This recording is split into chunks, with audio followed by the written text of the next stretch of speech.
Hi, I'm Mark Bittman here for Edible Education, and with me is Will Allen, the founder of Growing Power and a man who could fairly be called the father of contemporary urban agriculture in the United States. Will, welcome. Thanks, Mark. It's good to be here. Can you give us a little history of Growing Power? Yeah. I know you've told the story once or twice before.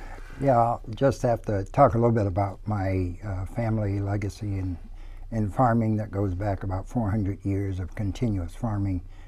I went away left home in Maryland, went to college, played professional basketball, kind of got back into farming in Belgium.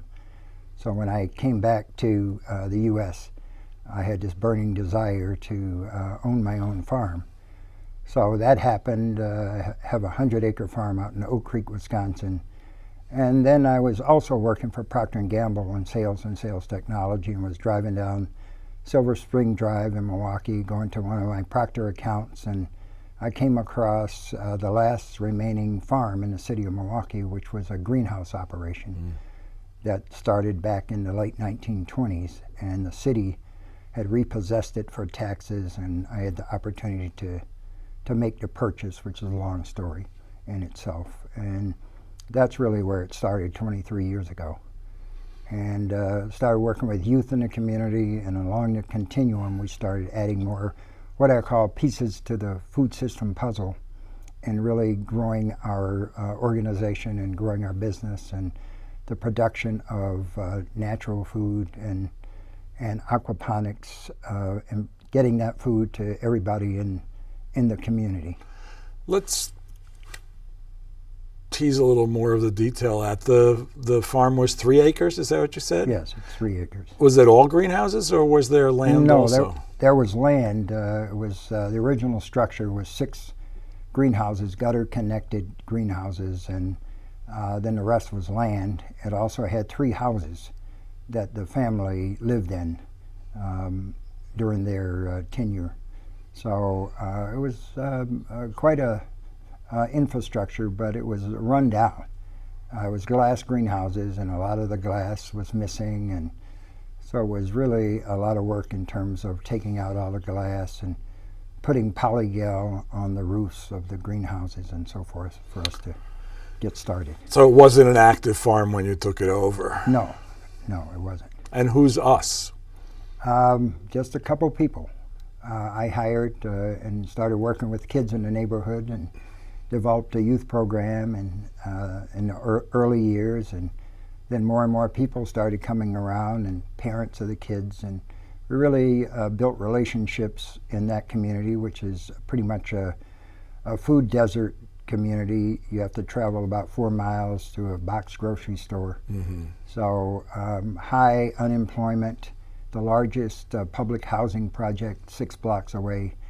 The only food that was good food was the food that we were growing and selling in our small retail store on the farm. And when you started, what were you growing?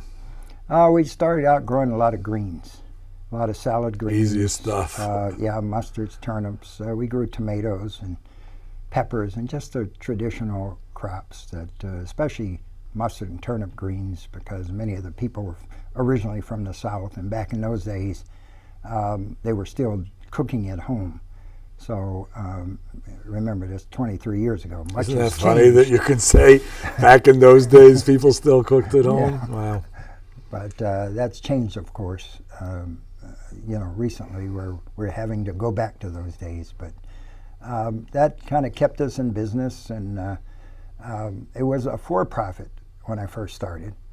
And my friends said, well, Will, since you like working with these kids, why don't you start a nonprofit? And I had never been involved in anything but for-profit businesses, so I said, I don't know how to run a for-profit organization. And he said, well, we'll be your, we'll do the administration, and we'll be your first board. And so that's how I got sucked into, the kids kind of sucked me into, the Growing Power not-for-profit organization that exists today. Can you tell me a little bit about the evolution of A, the crops, like how that evolved, and B, the involvement of the kids, what different jobs they've done? Well, early on, we started something, at that time, I went to some meetings with other farmers from around Madison and right outside of Milwaukee who were starting to do CSAs. And I really didn't like that model, the CSA model, because the folks that I was dealing with couldn't afford to put up $250 for a half share or $500. So I said, there's got to be a different way of doing this. I like the concept of being able to give folks a nice bag of food each week that could feed a family of four for a week. So I came up with this idea of this market basket.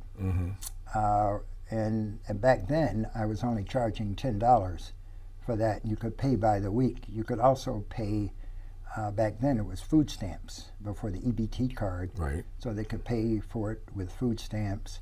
I would just have to get the order by Wednesday, and we would pack it on Thursday, and we would distribute the market baskets at drop sites, similar to a CSA, on Friday and Saturday. A weekly CSA, basically. And it started just with the youth doing it. I remember the first ones we did were like 5 bags of food, and it's grown to hundreds of bags of food that we do today. You do hundreds a week? Yeah. And it varies from week to week because, some weeks we'll do 500, maybe one week we'll do 600. It depends on what people's needs are and what they want. And a much bigger variety of crops than what you started with, I imagine? Yeah, we grow about 150 different crops now, and of course we're putting in orchards now in Milwaukee. We're putting in 20 acres of orchards this year. So we're going to be able to have fruit. We were purchasing fruit from a small wholesaler because most of the people wanted, especially the seniors, they were kind of drilled on this 5 a day, fruits and vegetables, so they asked for fruit. So we always put fruit in our bags each week. I guess you're not working with 3 acres only anymore. No, we're up to 300 acres now. All in the city? No, within a half hour of the city. We have about 15 farms in the city of Milwaukee and 8 in Chicago and 1 in Madison, Wisconsin. Wow. But we do a lot of things like sweet corn and a lot of our vine crops, like winter squash and stuff that just doesn't make sense to do it in hoop houses. We do a lot of controlled environment growing in hoop houses because of a lot of reasons, because of pest control, because of our weather in terms of our cold winters and so forth. So that's season extension. Yeah. Well, it's year round for us. So that has been something that we've really grown to about 150 hoop houses for year round growing inside the city of Milwaukee. Is it still, it's still a nonprofit? Yeah. And how many people are involved? We have over 100 employees. And I guess the next logical question is, how many people's lives do you affect? How many people are eating your food every week? Well, from that one facility, because we grow very intensively and we grow vertically inside all the hoop houses and greenhouses that we have, we feed about, and with our retail store, we feed about 10,000 people on those 3 acres. But we have a warehouse where we distribute to 7 wholesalers, including Cisco, to be able to get our food into box grocery stores and institutions and so forth. So part of our mission and our vision is really to make sure the same good food gets to everybody in our community. So that's something that we've been doing for a long time, and now we train a lot of folks, because I don't think nonprofits should necessarily grow like we have, because my original intention once I got involved in this was to train folks. And we do that, a number of different training programs. And the theme for this year is really to scale it up, because there's so many very small farms, and we really need to scale it up because of the demand that we have for locally grown food, not only in Milwaukee and Chicago, but all over the nation. Well, so then I guess the 2 follow-up questions here are, let's talk a little bit about regional food, locally grown food, but also you say good food, and I just want to talk about what makes this food good. It's not just that it's grown in the city or around the city. Right. You have other standards as well. Yeah. Our main standard, of course, is the soil. It's all about the soil when it comes to our food, which dictates the taste of our food, the micronutrients, the nutrition of our food. It's about the soil. So we've always composted, but we compost on a pretty large scale. For example, last year we did about 40 million pounds of waste into compost to grow. So we don't do any digging down in the city at all. Everything is on 2-foot beds, 36-inch wide beds that's our signature growing style in our hoop houses and our beds all over the city. And we use about 75% of the soil that we grow. So basically we grow soil, and about 25% we sell to other folks that want to get involved in growing. Do you buy any soil, or is it all your soil at this point? No, we don't buy any soil. Do you buy any compost, or it's all your? We don't buy anything. Everything comes from waste, carbon waste in terms of wood chip and leaves and straw and hay and paper on the nitrogen side, because we're in a city that has a lot of breweries. We use a lot of spent grains from breweries and food waste that we collect from primarily grocery stores and large companies that have big cafeterias. Wow. So you've obviously got a couple people who run around gathering waste for you. Yeah. Some gets delivered, but primarily we pick it up. And is everything organic? Obviously the soil restoration, the soil enhancement is, it sounds like. Is everything else organic? We don't use any chemicals any of our growing, and of course our aquaponics is also, even though there's no designation yet for organic aquaculture, it's something that we're working on. I'm actually on the task force to try to make that happen. Did you start organic, or did that evolve? Well, when I grew up, that's how we... There was no word for it. There was no word for it, and we used the same principles back then in terms of composting and so forth. We couldn't afford to buy chemicals even when I was growing up. My father was a sharecropper who moved to the Washington, D.C. area in the 30s, and for some reason he wanted me and my brothers to learn about where our food came from. So, and you said your family history was, this isn't strictly relevant, but I'm dying of curiosity. His father, the 400 years before that? Yeah, when I wrote the book, Good Food Revolution, we tracked my family background. It goes back 400 years of continuous farming in South Carolina, and of course, and now in Maryland, and now in Wisconsin. Right. Yeah. Now you're a real northerner. The role of regional/local food. I mean, in a way, there's two things that you're saying that are so impressive. One is that you're growing in the community and you're selling in the community. But the other, which is in a way much more of a moment, is you're growing in the community and you're selling into the big system if you're selling to Cisco. Yeah, we're selling it in every system you can think of in terms of we have farm stands, we go to farmers markets, we've got the market basket / CSA. We also sell to 7 wholesalers because when we look at the food system, the majority of our population actually buys food from a box grocery store, even though we've had this huge increase in farmers markets and CSAs, the majority of our population. So how do we get that good food to those folks?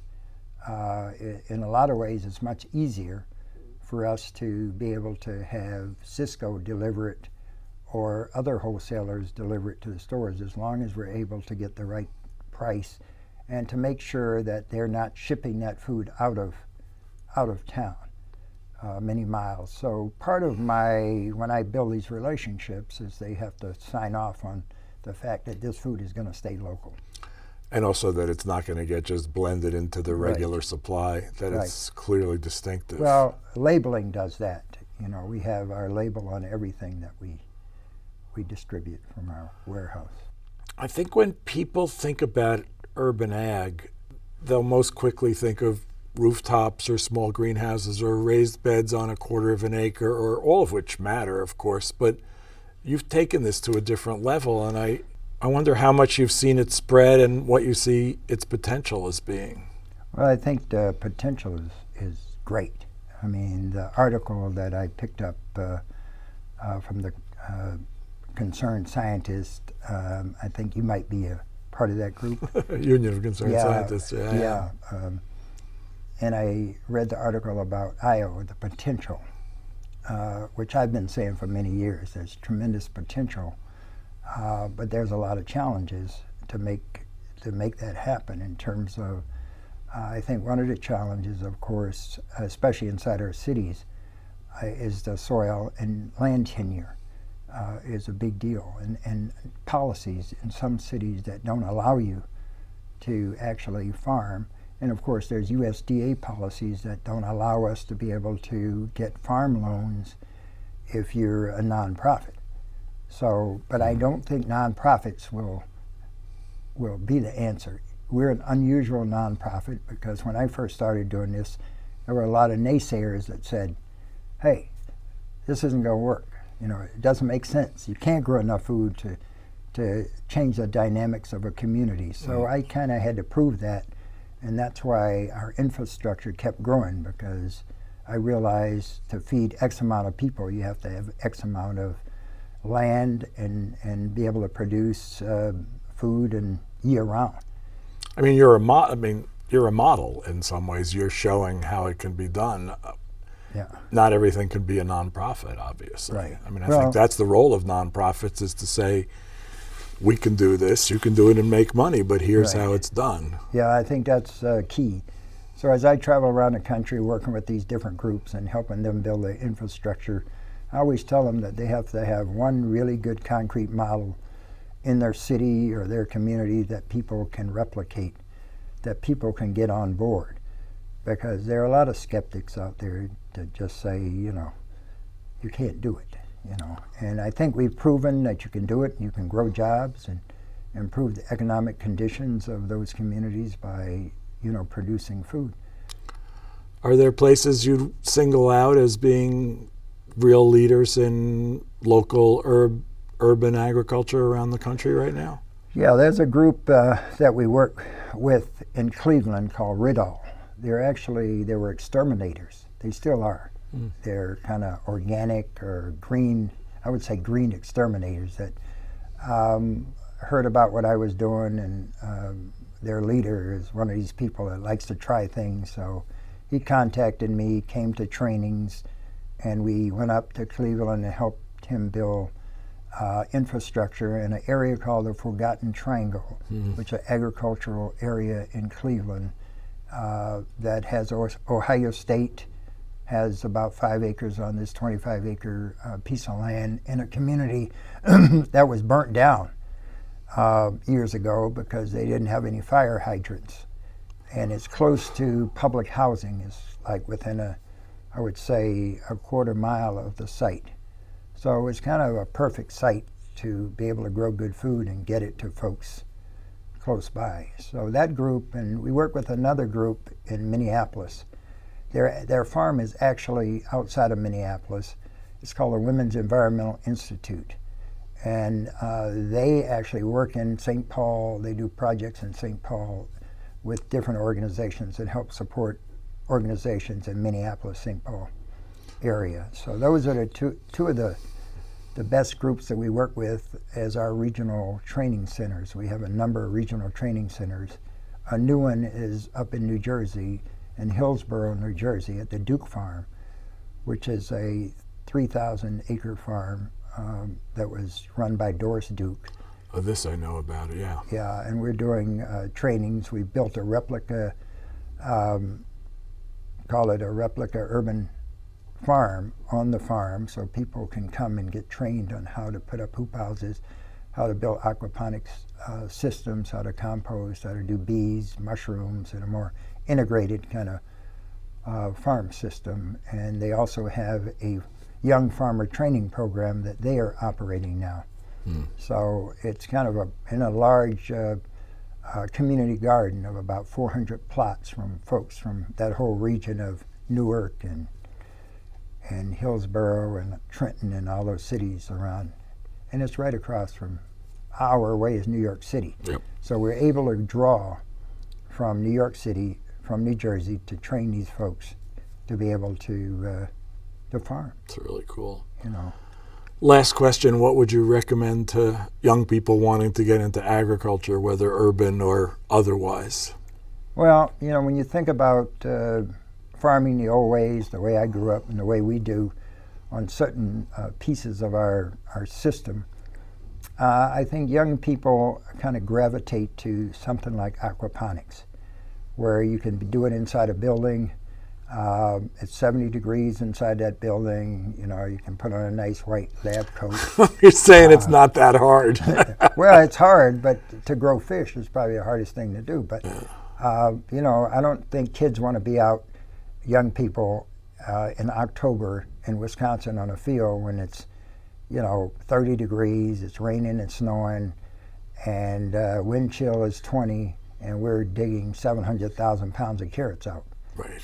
So I don't think that's the kind of situation we want to put young people in, but there are going to be vertical farms. That's one of the things we're working on. There are going to be different type of farming in the future, so we need to prep them for that.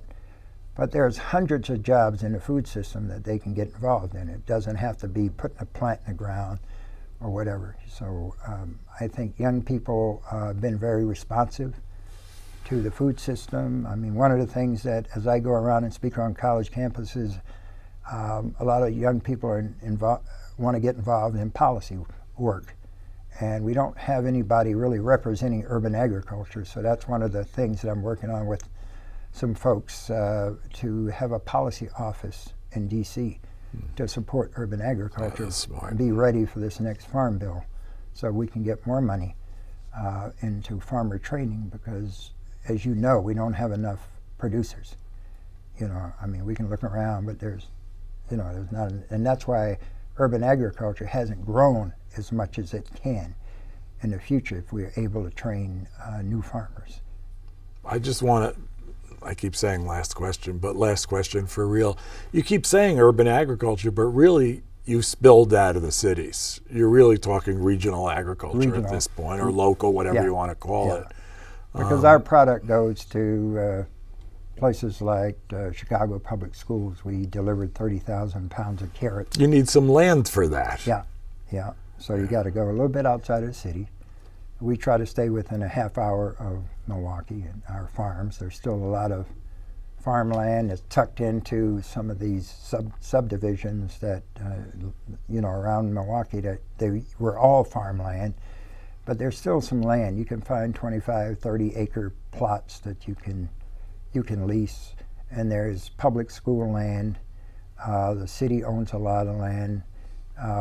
The county owns a lot of land. Right. So building those relationships to be able to get that land is really important, because many of those schools, we have 25 closed schools in Milwaukee. So when you think about how much land is on those school properties, it's a lot. Some of the schools have 7, 8, 10 acres of land. And yeah, it's asphalt, but we grow on top of asphalt because we have the ability with our compost operation to be able to do that. Great. Well, thanks, Will. Thank you, Mark. I'm Mark Bittman. I've been talking with Will Allen.